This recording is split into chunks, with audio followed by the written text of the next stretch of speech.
So let's set up the JBL Charge 6 for the first time with an iPhone. So I've just turned it on straight out of the box. So you can see it's in pairing mode. So what you need to do to use it properly and to get all the features is to download the JBL Portable app. So just go to your Apple App Store and find JBL Portable. This app right here. So make sure you have this app installed, and if you have it, just go ahead and launch it. And as long as the speaker is in Bluetooth pairing mode, it should get discovered by the app. So let's just wait.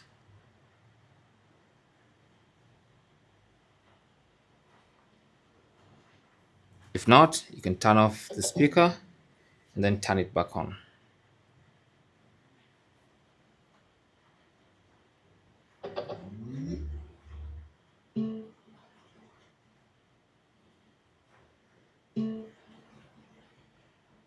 Now, if that still doesn't work, then you might want to go ahead and connect manually, which you can do just from the Bluetooth settings. So just go to your iPhone's settings, then go to Bluetooth, and it should find that device, the JBL Charge 6. So you can tap on it to connect.